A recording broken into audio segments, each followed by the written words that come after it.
आदाब, नमस्कार। आप देख रहे हैं INN चैनल। मैं हूं शेख अहमद अली। इस न्यूज़ बुलेटिन में आइए नज़र डालते हैं दिन भर की बड़ी खबरों पर।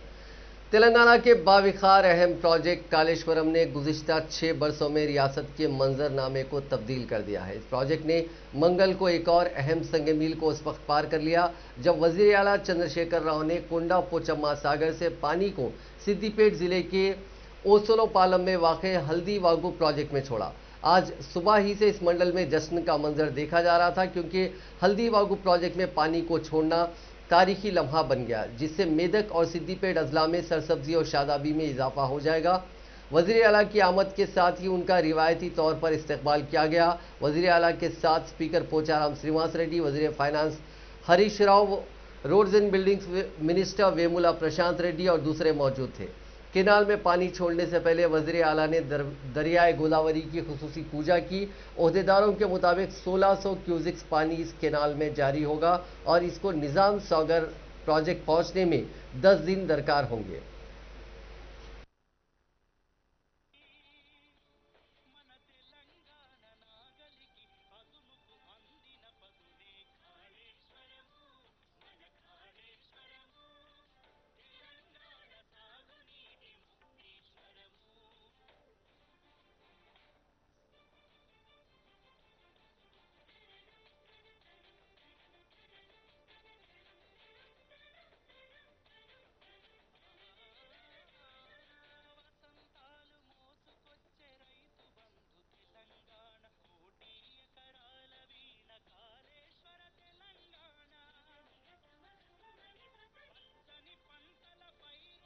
भेषजं सुमित्रा न आप ओषधयः सन्तु दुर्मित्रा भूया सूर्यो अस्मान् वेष्टियं च वयं विश्वः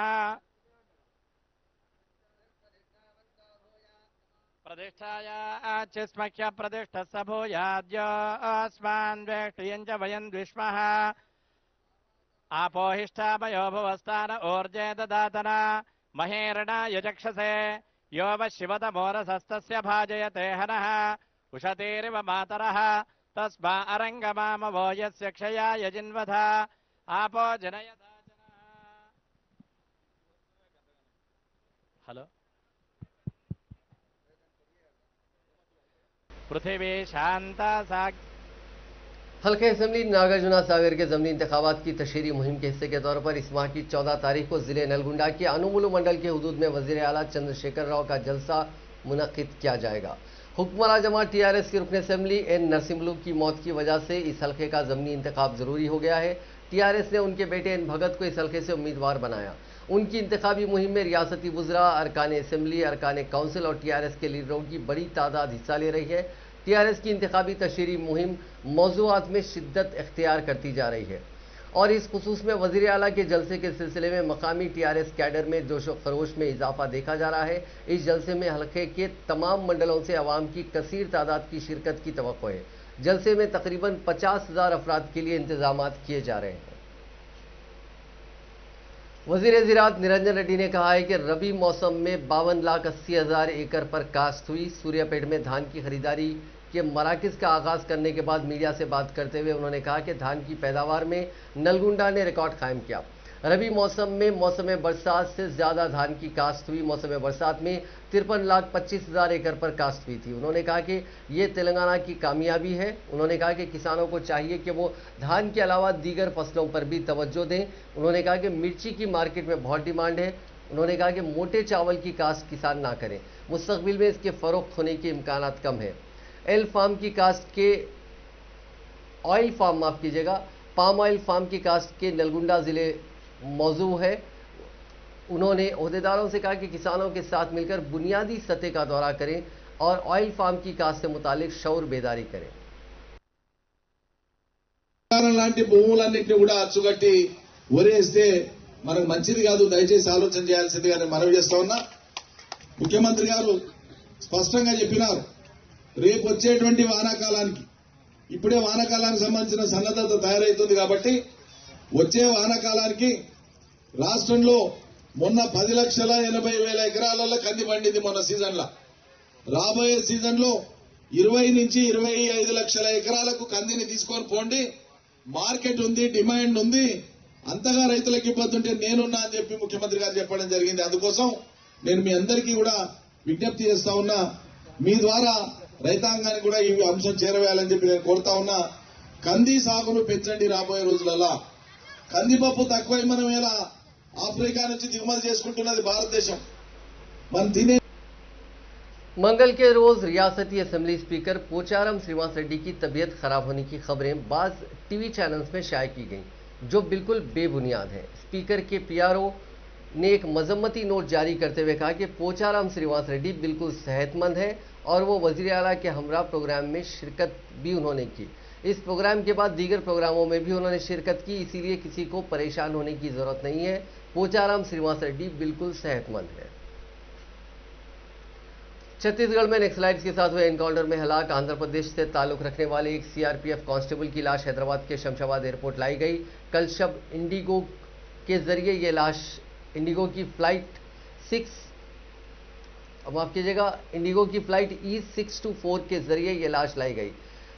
एयरपोर्ट पर commissioner police Cyberabad VC Sajjanar ने 2 कांस्टेबल्स एस मुरली कृष्णा को भरपूर खिराज अकीदत पेश किया। उन्होंने कहा कि इस एनकाउंटर में हलाक सीआरपीएफ जवानों को तेलंगाना पुलिस और सीआरपीएफ की तरफ से वो खिराज पेश करते हैं। उन्होंने मुरली कृष्णा के गमजदा अरकान खानदान से ताज़ियत का इजहार किया। मुरली कृष्णा की याद में 2 मिनट की खामोशी भी मनाई गई। बाद अज़ा उनकी लाश बजरिए एम्बुलेंस आंध्र प्रदेश के जिले गुंटूर में उनके आबाई गांव गोविडपुडी मुंतकिल कर दी गई।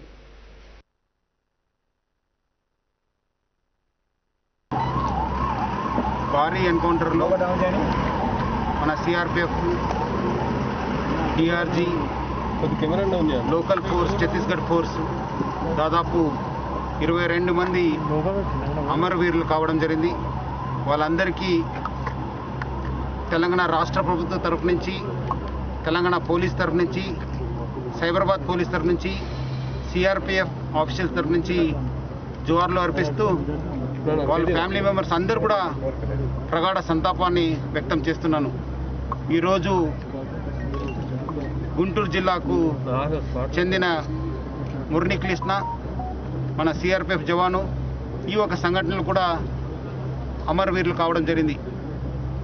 ఆయనకు ఆయన ఫ్యామిలీ కూడా ప్రగాఢ సంతాపం వ్యక్తం చేస్తున్నాను. ఆయన కూడా తెలంగాణ రాష్ట్ర ప్రభుత్వం తరఫు నుంచి, తెలంగాణ పోలీస్ తరఫు నుంచి, సైబరాబాద్ పోలీస్ తరఫు నుంచి, సిఆర్పిఎఫ్ ఆఫీసర్స్ తరఫు నుంచి జోహార్లు అర్పిస్తూ చాలా విరోచకంగా మన జవాన్లు, సిఆర్పిఎఫ్ ఆఫీషియల్స్, ఛత్తీస్గఢ్ ఆఫీషియల్స్ పోరాడడం జరిగింది. వాళ్ళందరూ కూడా నేను జోహార్లు అర్పిస్తూ వాళ్ళందరిని కూడా స్ఫూర్తిగా తీసుకొని మన పోలీస్ ఆఫీసర్స్ అందరూ కూడా ఈ ఒక్క ఎక్స్ట్రీమిజం సమస్య పైన ఇంకా రెట్టింపు ఉత్సాహంతోని పోరాడి వాళ్ళ ఆశయాన్ని కంప్లీట్ చేయడం। हल्का असेंबली नागार्जुन सागर जहां का ज़िमनी इंतखाब होने वाला है, उसके सिलसिले में पुलिस की जानिब से गाड़ियों की तलाशी का काम जारी है। उसी के हिस्से के तौर पर वजीर जगदीश रेड्डी, कांग्रेस की रुकन असेंबली सीतक्का, मिरियालगुड़े के रुकन असेंबली भास्कर राव के साथ साथ आज़ाद उम्मीदवारों की गाड़ियों की तलाशी का काम किया गया। ये तलाशी चेक पोस्टों पर की गई। नागार्जुन सागर असेंबली के ज़मीनी इंतखाब के सिलसिले में पुलिस की जानिब से वज़रा, अवामी नुमाइंदों और दीगर तमाम की गाड़ियों की तलाशी ली जा रही है। ज़मीनी इंतखाब में राय दहिंदों को राग़िब करने के लिए रकम और शराब की तकसीम को रोकने के लिए मुख्तलिफ मकामात पर बनाए गए चेक पोस्टों पर यह तलाशी मुहिम चलाई जा रही है। इलेक्शन कमीशन की हिदायत के मुताबिक ये तलाशी ली जा रही है। कांग्रेस के रुकन पार्लियामेंट कोमटिरेड्डी वेंकट रेड्डी ने कहा है कि कांग्रेस के कारकुनों के करीब आने पर टीआरएस के लोग खबरदार हो जाएं। नागार्जुन सागर ज़मीनी इंतखाब की इंतखाबी मुहिम के दौरान खिताब करते हुए उन्होंने कहा कि अगर पड़ोसी ज़िले से लोग आकर खौफजदा करने की कोशिश करेंगे तो उसका जवाब दिया जाएगा। उन्होंने वज़ीर आला चंद्रशेखर राव को एक नाअहल वज़ीर आला कहा और उन्होंने कहा कि केसीआर सिर्फ रकम के बलबूते पर कामयाबी हासिल करना चाहते हैं। उन्होंने इल्ज़ाम लगाया कि 200 करोड़ रुपए खर्च करके वानी देवी को कामयाब बनाने वाले केसीआर तेलंगाना जहदकार श्रीकांत की वालदा को क्यों कामयाब नहीं करवा सके। उन्होंने कहा कि जाना रेड्डी की आवाम में मकबूलियत को देखकर टीआरएस डराने धमकाने की सियासत पर उतर आई है।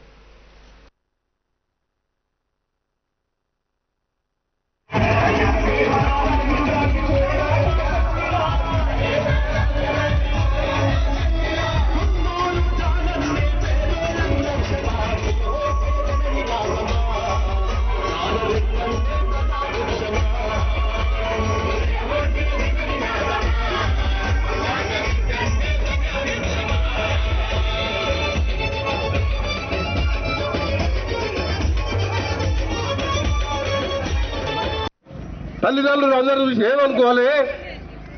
పెంచి 9 నెలలు పెంచి పోషించి కష్టపడి చేతికి అందే వయసులో బావిలో దుంకి విషం దాగి సునీల్ నాయక్, మహేందర్ యాదవ్ మొన్న రోజుకు 4 పిల్లలు నిరుద్యోగులు, ఉద్యోగాలు ఖాళీలు ఉండి 2 లక్షలు భర్తీ చేస్తలేడు. అలాంటి ముఖ్యమంత్రి ఇంతమంది పిల్లల ఉసురు పోసుకుంటుంటే తప్పకుండా పైన దేవుడున్నాడు, కింద ప్రజలున్నారు, బుద్ధి చెప్పే రోజులు ఉంటాయని చెప్పి మీకు తెలియజేసుకుంటూ, ఇక్కడ కూడా జానారెడ్డికి బ్యాగులు మోసేది వెనక ఫస్ట్ నిలవనూరులో కిరాణా షాపు నడిపించుకున్నది. ఆయన ఏదో జానారెడ్డి బ్యాగ్ మోస్తుందని చెప్పి ఎమ్మెల్యే టికెట్ ఇస్తే ఇవాళ ఆయన కూడా జానారెడ్డిగా మాట్లాడేంత బలహాడు అయిపోయాడు. ఎవరైనా భాస్కర్ రావు, మీరు భాస్కర్ రావు అంటారా? నేను బ్రోకర్ అంటాను. ఇంకో ఆయన సుఖేందర్ రెడ్డి అని, సుఖేందర్ రెడ్డి నిండేదో టీవీలో చూసినా, ఆయన కౌన్సిల్ చైర్మన్ అంటే రాజ్యాంగమైన పదవి ఉన్నోడు రాజకీయాలు మాట్లాడకూడదు. స్వామి గౌడ్ 5 ఏళ్ళు ఒక్కసారి మాట్లాడలే రాజకీయాల గురించి, అందుకనే స్వామి గౌడ్ తొక్కేసిండు. ఈయన రాజ్యాంగ పదవులు ఉండి కూడా జానారెడ్డి మీద స్టేట్మెంట్ ఇచ్చిండు. ఆయన చరిత్ర ఏంటంటే అంటే 2004 నా మీద 30,000తో ఎమ్మెల్యే ఓడిపోయి హైదరాబాద్ పండుకుంటే రాజశేఖర రెడ్డి కాంగ్రెస్ సోనియా గాంధీ కాళ్ళు పట్టుకుంటే మేము ఎంపీ టికెట్ ఇచ్చి కాంగ్రెస్ లో 2 సార్లు ఎంపీ అయ్యిండు. ఆయన కూడా జానారెడ్డిని తిడుతున్నాడు. దొంగలు, లంగాలు, లబంగాలు అందరూ వచ్చి తిడుతున్నారు జానారెడ్డిని. పెద్ద మనిషిని మీరందరూ కూడా పెద్ద మనసుతో ఆలోచించాలి. वजीर लेबर मल्ला रेड्डी ने उनके खिलाफ मामूल वसूल करने के इल्जामात की तरदीद की है। मंगल के दिन एक ऑडियो वायरल हुआ जिसमें मल्ला रेड्डी ने मुबैना तौर पर 50 एकड़ के वेंचर के मामले में सरपंच को रकम अदा करने पर बरहम होते हुए कहा और उन्हें ये कहते हुए सुना गया कि वजीर और एमएलए को वो कैसे भूल गए। फौरन इस सिलसिले में उनसे मुलाकात करने की हिदायत भी दी। इस वायरल ऑडियो के खिलाफ उन्होंने कहा कि इस तरह के बेबुनियाद इल्जामात लगाना ठीक नहीं है, उनके पास काफ़ी दौलत है। उन्होंने कहा कि अगर इस ऑडियो में उनकी आवाज़ है ये साबित हो जाए तो वो इस्तीफ़ा देने के लिए तैयार है। ये ऑडियो कहाँ से आई है उसकी तहकीकात की जा रही है। उन्होंने कहा कि माजी में भी इस तरह उन्हें बदनाम करने की कोशिश की गई लेकिन हकीकत कुछ और ही थी। शामीरपेट वेंचर के मामले में जो ऑडियो जारी किया गया उसमें उनकी आवाज़ नहीं है। उन्होंने शुबा जाहिर किया कि किसी मिमिक्री आर्टिस्ट की आवाज़ हो सकती है। మహేందర్ సార్ నమస్కారం సార్. 50 ఎకరాలు వెంచర్ నడుస్తుంది సార్ వాడిగా నువ్వు సర్పంచ్ కి ఇస్తే సరిపోతుందా? లేకపోతే ఇలా కలెక్టర్ కి ఇచ్చి వాడిని పొట్టు చేస్తారా? సార్ ఇంతవరకు మాకు కలవలేదు సార్. మేము నేను పోయినా సార్. నీకు తెలిసేదేంటి? ఇలా ఎమ్మెల్యే ఉన్నాడు, మంత్రి ఉన్నాడు. సార్ నేను మొన్న పోయినా సార్ కలుస్తాను. వాడు ఎందుకు కలుస్తాడు? వాడిని నేను పిచ్చబడతావా? పోయి మంత్రిని కలువు, వాడిని కలువు అని వాడు మనకా హాస్పిటల్ కో స్కూల్ కో ఏదో పెడతాం, లేకపోతే పొట్టు చేసి పెడతాం. సార్ లేదు తప్పకుండా సార్. నేను తీసుకొని వస్తాను సార్. మీరు తీసుకొని వస్తాను సార్. ఎప్పుడు వేస్తావు? యాక్చువల్గా యాక్సిడెంట్ అయ్యాడు సార్. ఆయనకు హాస్పిటల్ ఉన్నాడు. రాడు. సరే ఆ వెంచర్ అప్పటిదాకా ఆపేసేమని. Okay sir. మహేందర్ సార్ నమస్కారం సార్. 50 ఎకరాలు వెంచర్ నడుస్తుంది సార్ వాడిగా నువ్వు సర్పంచ్ కి ఇస్తే సరిపోతుందా? లేకపోతే ఇలా కలెక్టర్ కి ఇచ్చి వాడిని పొట్టు చేస్తారా? సార్ ఇంతవరకు మాకు కలవలేదు సార్. మేము నేను పోయినా సార్. నీకు తెలిసేదేంటి? ఇలా ఎమ్మెల్యే ఉన్నాడు, మంత్రి ఉన్నాడు. సార్ నేను మొన్న పోయినా సార్ కలుస్తాను. వాడు ఎందుకు కలుస్తాడు? వాడిని నేను పిచ్చబడతావా? పోయి మంత్రిని కలువు, వాడిని కలువు అని వాడు మనకా హాస్పిటల్ కో స్కూల్ కో ఏదో పెడతాం, లేకపోతే పొట్టు చేసి పెడతాం. సార్ లేదు తప్పకుండా సార్. నేను తీసుకొని వస్తాను సార్. మీరు తీసుకొని వస్తాను సార్. ఎప్పుడు వేస్తావు? యాక్చువల్గా యాక్సిడెంట్ అయ్యాడు సార్. ఆయనకు హాస్పిటల్ ఉన్నాడు. రాడు. సరే ఆ వెంచర్ అప్పటిదాకా ఆపేసేమని. Okay sir. మహేందర్ సార్ నమస్కారం సార్. 50 ఎకరాలు వెంచర్ నడుస్తుంది సార్ వాడిగా నువ్వు సర్పంచ్ కి ఇస్తే సరిపోతుందా? बीजेपी पार्टी के यौम तासीस के मौके पर तेलंगाना बीजेपी सदर बंडी संजय ने पार्टी परचम लहराया। इस मौके पर मरकजी वजीर किशन रेड्डी के अलावा दीगर अहम कायदीन मौजूद थे। इस मौके पर बंडी संजय ने कहा कि बीजेपी पार्टी अहिया से लेकर पार्टी कारकुनों के तकालीफ और कुर्बानियों को याद करते हुए कहा कि 2 अरकान पार्लियामेंट वाली पार्टी इख्तिदार में आएगी किसी ने सोचा नहीं था। ये बीजेपी के कारकुनों की कुर्बानियों का नतीजा है। उन्होंने कहा कि डॉक्टर अंबेडकर के उसूलों के मुताबिक मरकज़ में बीजेपी हुकूमत चला रही है और कई बहबूदी प्रोग्रामों को शुरू किया गया। उन्होंने कहा कि तेलंगाना में टीआरएस से मुकाबला करने वाली पार्टी बीजेपी ही है, ये बात आवाम जान चुकी है। इसलिए बीजेपी कारकुनों के लिए मुश्किलात खड़ी की जा रही हैं। उन्होंने कहा कि बीजेपी के जरिए ही दहशतगर्दी का खात्मा मुमकिन है।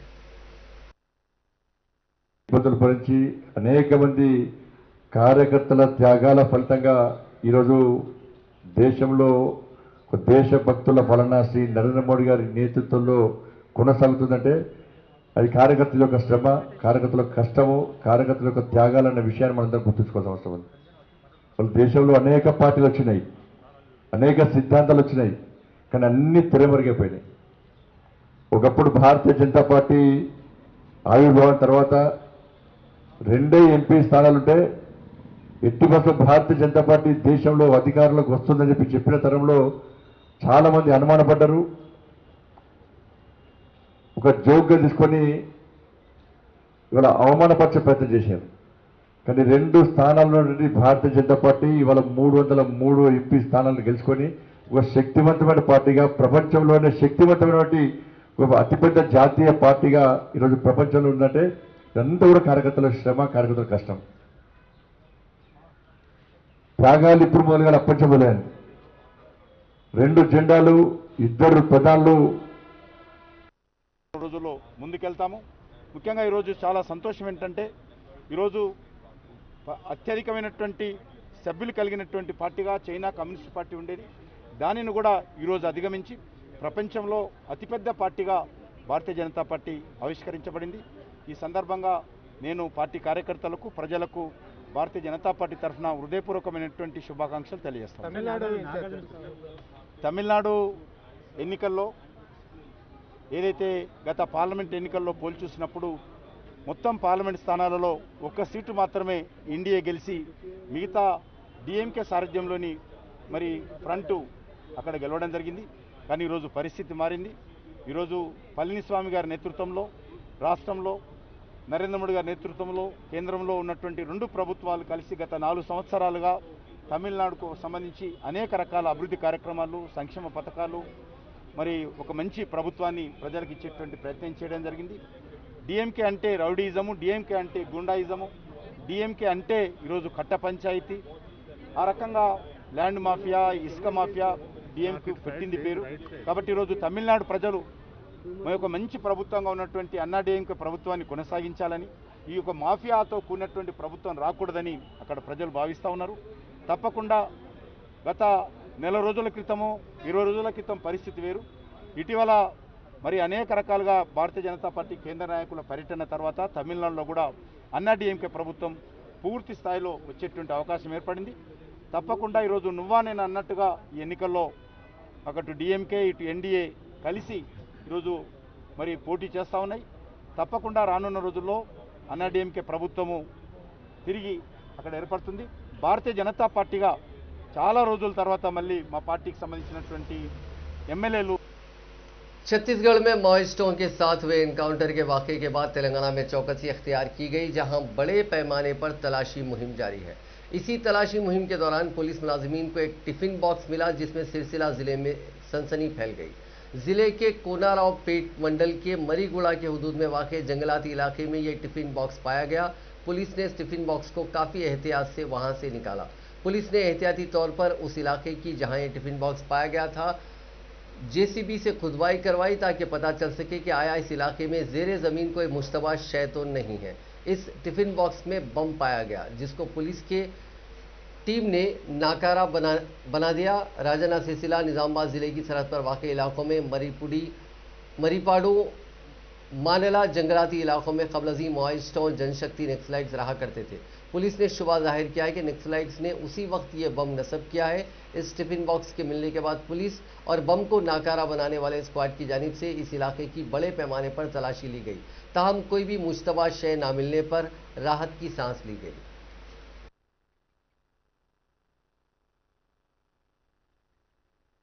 మరిమట్ల గ్రామంలో ఊరి బయట కొద్ది దూరంలో ఒక టిఫిన్ బాక్స్ కలకలం బయటకు వచ్చింది. అక్కడ ఒక టిఫిన్ బాక్స్ ఉంది అని మాకు తెలియగా అది మేము కూడా కొద్దిగా సీరియస్గా తీసుకొని పై ఆఫీసులు తెలిపి బీడీ టీం తీసుకొచ్చి దాని గురించి ఒక 5 గంటలు శ్రమపడగా ఆఖరికి దాని నుంచి తీసేసరికంటే ఒక కోడి బయటకు వచ్చింది. ఎవరైనా వారి ఆచారాల మేరకు మరి ఏదో ఎత్తిందని చెప్పి అందరం ఊపిరి పీల్చుకోవడం జరిగింది. మరిమట్ల గ్రామంలో ఊరి బయట दुनिया भर में कोरोना के मामले तेजी से बढ़ रहे हैं। पिछले 24 घंटों में दुनिया में 4,68,000 लोगों की कोरोना रिपोर्ट पॉजिटिव आई। इस दौरान 7,255 लोगों की मौत भी हुई। वहीं हिंदुस्तान में कोरोना का बढ़ता ग्राफ डरा रहा है। रोजाना होने वाले मुतासरीन के साथ साथ मौतों का आंकड़ा भी तेजी से बढ़ रहा है। 4 अप्रैल को 1 लाख से ज्यादा नए केसेस आने के बाद पीर के रोज यानी पिछले 24 घंटों में करीब 97,000 लोगों में कोरोना की तस्दीक हुई। इस दौरान 400 से ज्यादा लोगों की मौत भी हुई। तेलंगाना में कोविड-19 के 1498 नए मामला दर्ज किए गए, जिसके बाद रियासत में मामलात की तादाद बढ़कर 3,14,735 हो गई। रियासत में बहसते मजमूई अमवात की तादाद बढ़कर 1729 हो गई, क्योंकि गुज़िश्ता 24 घंटों के दौरान मजीद 6 अमवात हुई है। रियासती चीफ सेक्रेटरी सोमेश कुमार भी कोरोना वायरस से मुतासिर हो चुके हैं। सोमेश कुमार ने खुद इस बात का इंकशाफ किया। तबीयत नासाज होने पर जब उन्होंने अपने टेस्ट करवाए तो इस बात का पता चला कि वो कोरोना वायरस से मुतासिर है, लेकिन इनमें कोई अलामतें जाहिर नहीं हुई। लेकिन मुस्बित पाए जाने पर वो चंद दिनों तक अपनी यौमिया सरगर्मियों से दूर रहने का फैसला किया। सोमेश कुमार ने कहा कि उनसे मुलाकात करने वालों में अगर कोई अलामतें जाहिर हो रही हैं तो फौरन कोविड टेस्ट करवा लें। वहीं बीआरके भवन के चीफ सिक्योरिटी ऑफिसर को भी कोरोना से उनकी रिपोर्ट भी कोरोना की पॉजिटिव आई है। तेलंगाना में कोरोना की सूरत हाल पर आज रियासती हाईकोर्ट ने मामले की समाअत की। इस मौके पर रियासती हुकूमत ने कोरोना के मायनों, इलाज और उसकी रोकथाम के सिलसिले में रिपोर्ट पेश की। इस मौके पर अदालत ने सरकारी वकील से पूछा कि बार्स, पब्स और थिएटर्स पर क्यों पाबंदी आयद नहीं की गई। कोरोना की जांच के लिए किए जाने वाले RT-PCR टेस्ट कम करने और सिर्फ रैपिड टेस्ट पर ही तवज्जो मरकूज करने पर अदालत ने मायूसी का इजहार किया। बेंच ने कहा कि RT-PCR मायने यानी टेस्ट 10% भी नहीं किए गए। इस मौके पर एडवोकेट जनरल ने अदालत को बताया कि RT-PCR टेस्टों की तादाद में इजाफा किया जा रहा है, जिस पर अदालत ने रिमार्क किया कि कोरोना की दूसरी लहर तेजी से फैल रही है और ये आसानी के साथ कम नहीं होगी। अदालत ने कहा कि RT-PCR टेस्ट की तादाद में इजाफा किया जाना चाहिए। अदालत ने शादियों और आखिरी रसूमात के मौके पर आवाम के हुजूम को जमा होने से रोकने के इक़दाम करने की भी हिदायत दी।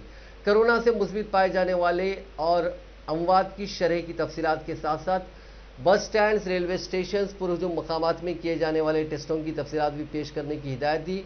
रियासत में कोरोना के इलाज के मराकज़ के सिलसिले में बड़े पैमाने पर तशहीर करने की ज़रूरत पर भी अदालत ने जोर दिया।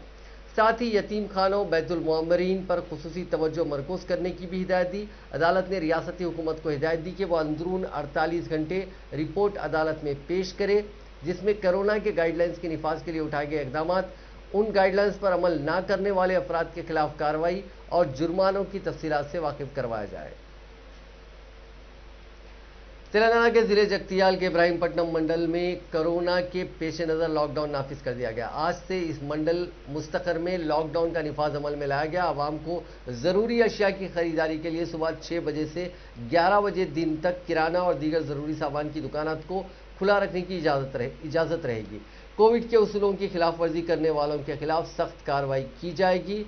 ग्राम पंचायत की जानिब से इस खुसूस में एक करारदाद भी मंजूर की गई। बॉलीवुड अदाकार सोनू सूद, जिन्होंने माँ बाद लॉकडाउन कई अफराद की मदद करते हुए उनके दिलों को जीता था, उन्होंने अवाम को धोखा देने के लिए उनके नाम का इस्तेमाल करने वाले धोखेबाजों को पकड़ने पर तेलंगाना पुलिस, बिलखुसूस सैबराबाद पुलिस का शुक्रिया अदा किया। हफ्ते को सैबराबाद पुलिस ने बिहार के मुजफ्फरपुर से ताल्लुक रखने वाले एक 23 साला नौजवान को गिरफ्तार किया था, जिसने सोनू सूद कॉरपोरेशन के मुशीर होने का बहाना करते हुए एक शख्स को धोखा दिया था। महकमा मौसमियात ने कहा है कि आइंदा 24 घंटों और 10 अप्रैल को शुमाली साहिली आंध्र प्रदेश यानम में बाज़ मकामात पर गरज और चमक के साथ बारिश 30 से 40 किलोमीटर फी घंटे की रफ्तार से तूफानी हवाओं का इम्कान है। अपने बुलेटिन में उसने कहा कि आइंदा 24 घंटों के दौरान इसी तरह की सूरत हाल रायलसीमा में होने का इम्कान है, जबकि इसी अरसे के दौरान जुनूबी साहिली आंध्र प्रदेश में बाज़ मकामात पर गरज और चमक का इम्कान है। तेलंगाना में आइंदा 5 दिनों के दौरान मौसम के खुश्क रहने का इम्कान है। आज़म तरीन दर्जे हरारत 41.3 डिग्री सेल्सियस तेलंगाना के ज़िले आदिलाबाद में दर्ज किया गया।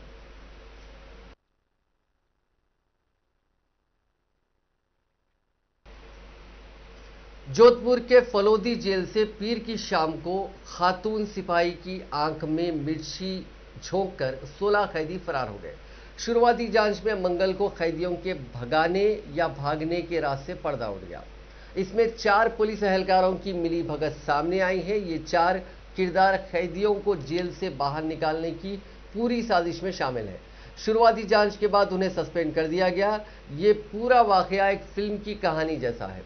इस वाकये के फौरी बाद सिपाही मदन पाल और राजेंद्र गोदारा जख्मी खातून सिपाही के पास खड़े थे। तब दोनों के कपड़े सही थे, लेकिन आधे घंटे बाद जब ये दोनों अफसरों के सामने बयान दे रहे थे तब उनके कपड़े फटे हुए थे।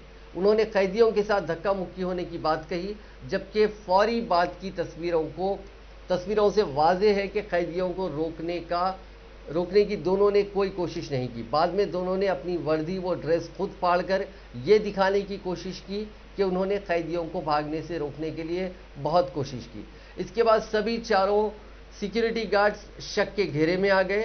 कैदियों के भागने के बाद खातून गार्ड मधु ने काफ़ी बड़ा चढ़ाकर इस वाक़ये को बयान किया था और कहा कि भागते वक्त कैदियों को उसने रोकने की कोशिश की। इस दौरान कैदियों ने उसे उठाकर फेंक दिया, इससे वो जख्मी भी हुई, लेकिन खुद की परवाह किए बगैर उसने ये कोशिश की। इस वाक़ये के फौरी बाद उससे अपने जख्मी होने के साथ तबीयत बिगड़ने की ज़ोरदार एक्टिंग भी की थी, लेकिन पूछताछ में उसकी पोल खुल गई। जेल के जो इंचार्ज जेलर हैं उन्होंने इन चारों मुलाजिमीन को सस्पेंड कर दिया है।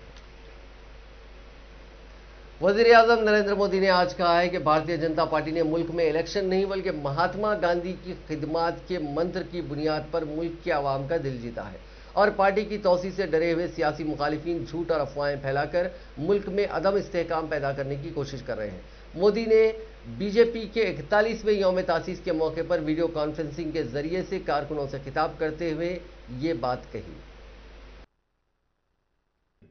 देश हित में लोकतंत्र के लिए दल के विलय की घटनाएं शायद ही कहीं नजर मिलेगी।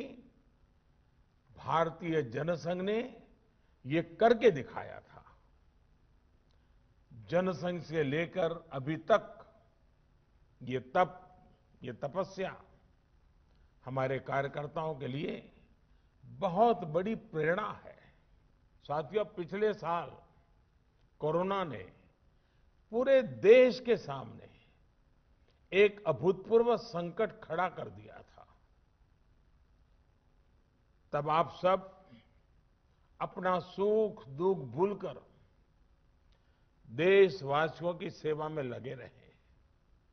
आपने सेवा ही संगठन का संकल्प लिया और उसके लिए आप डटे रहे, लगे रहे और लोगों की सेवा करते रहे।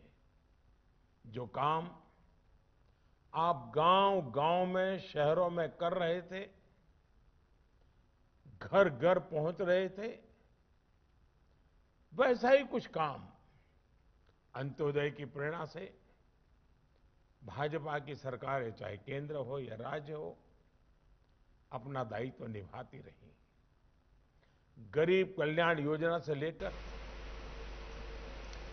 सदर जमहूरिया रामनाथ कोविंद ने सुप्रीम कोर्ट के दूसरे सीनियर तरीन जज NV रमन को मुल्क का नया चीफ जस्टिस मुकर्रर किया है। वजारत कानून और इंसाफ की जानिब से आज जारी एक रिलीज के मुताबिक कोविंद ने आइन के आर्टिकल 124 की शक 2 में हासिल करदा इख्तियार का इस्तेमाल करते हुए जस्टिस रमन को नया चीफ जस्टिस मुकर्रर किया, जिनकी मुद्दत मौजूदा चीफ जस्टिस शरद अरविंद बोबडे के रिटायरमेंट की तारीख से शुरू होगी। इस तकर्री से मुतालिक वारंट और नोटिफिकेशन जस्टिस रमन को पेश कर दिया गया है। वो मुल्क के 48वें चीफ जस्टिस होंगे। उनकी हलफबर्दारी 24 अप्रैल को होगी। नाजरीन, इस न्यूज़ बुलेटिन में बस इतना ही। देखते रहिए INN चैनल।